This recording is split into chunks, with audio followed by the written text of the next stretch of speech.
பனை மரங்கள் கற்பக விருட்சம் கற்பகத்தாறு அப்படின்னு புராணங்கள்ல இருந்து கொண்டாடப்படுது. இந்த பனை மரம் பார்த்தீங்களா எவ்வளோ உயரமாக இருக்குது. மரம் கருப்பாக இருக்கும், மரம் காஞ்சது போல் இருக்கும், வெளியில் சிராயாக இருக்கும். அந்த இலைகள், அந்த ஓலைன்னு சொல்லுவோம் இல்லையா, அந்த ஓலை வந்து மற்ற மரங்களோட இலைகள் இல்லாமல் இந்த இது வந்து ஒரு படர்ந்த ஒரு ஓலையாக இருக்கும்.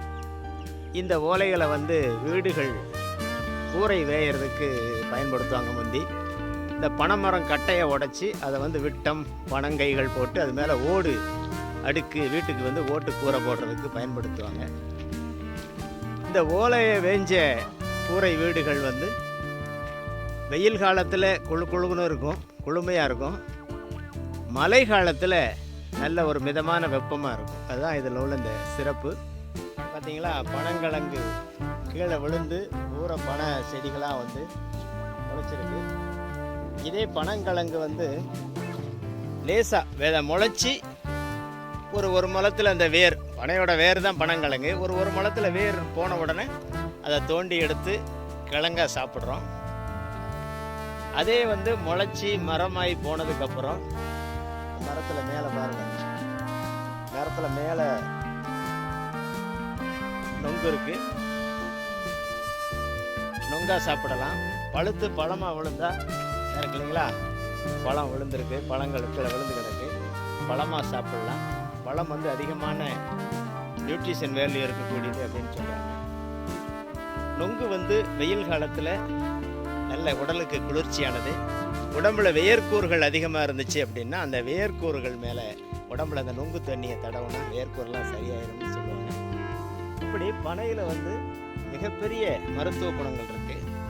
அந்த நொங்கு வர்ற பனையில் அந்த பாலையை சீவி விட்டு அதனுடைய பால், பனம்பால், அதுதான் கல்லாகவும் வருது, பதநீராகவும் வருது. தனிப்பதனி, சுண்ணாம்பு பதனின்னு சொல்லுவாங்க.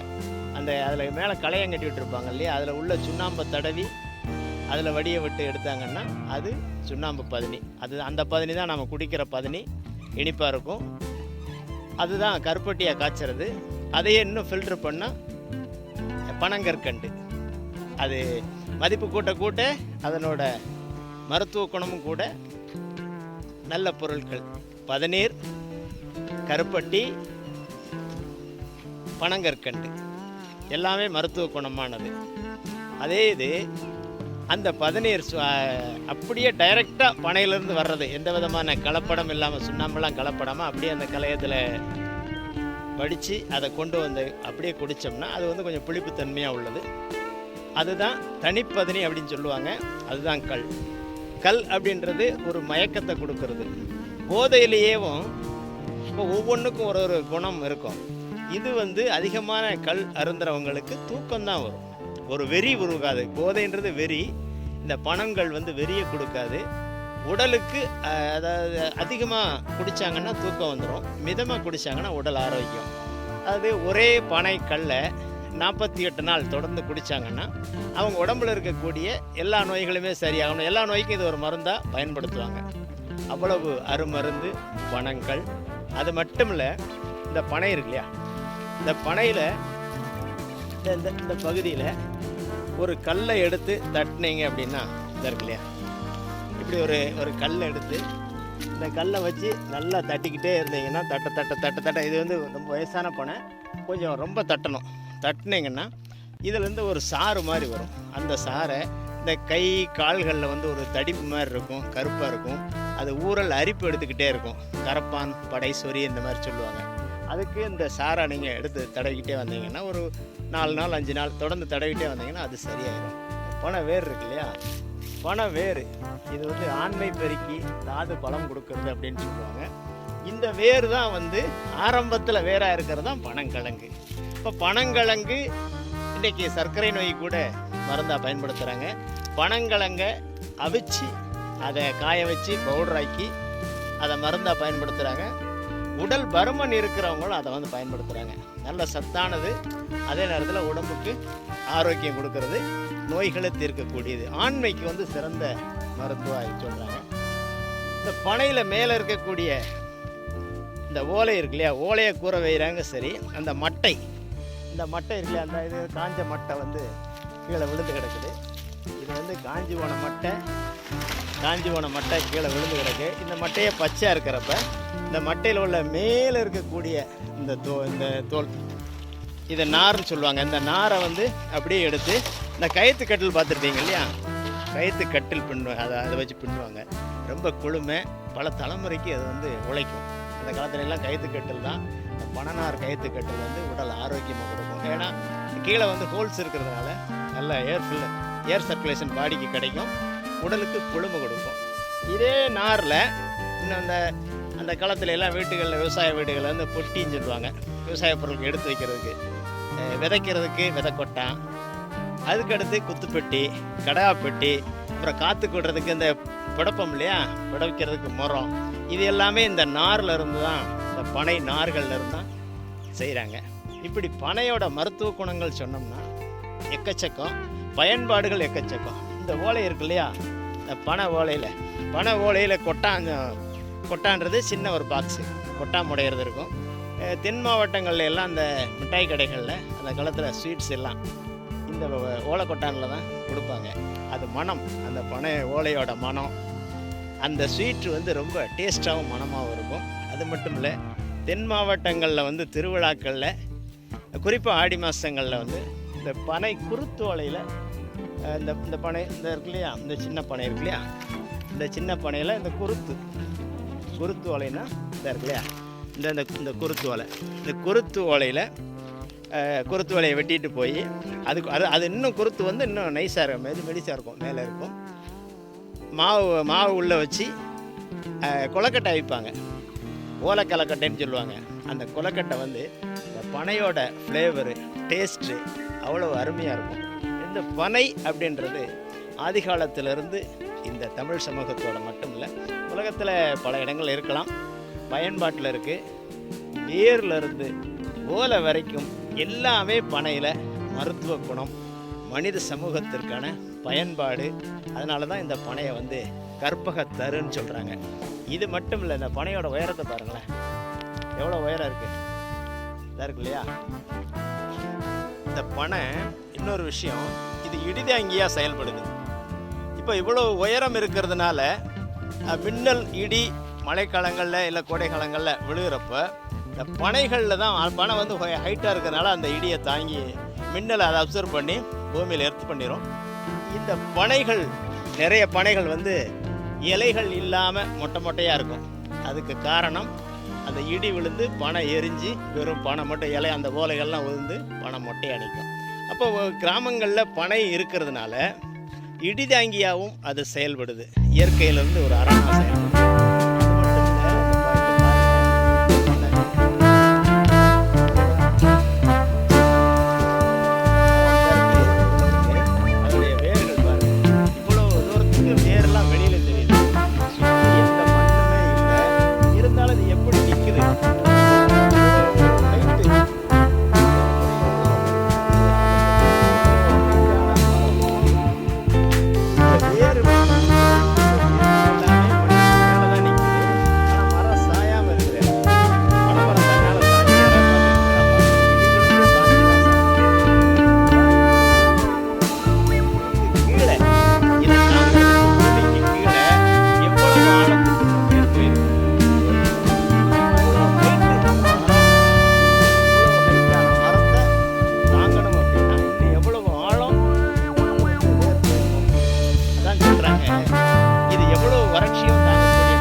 அதிகமாக பணம் கெட்டுச்சு அப்படின்னா மனிதனோ உயிரினங்களோ வந்து நிலவு கிளைப்பாறக்கூடும்.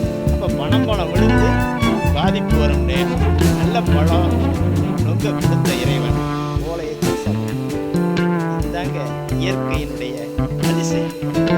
ஒரு 2 மரம் மட்டும் மேலே ஓலை இல்லாமல் இருக்கலாம், மற்ற மரங்கள்லாம் ஓலை இருக்குது.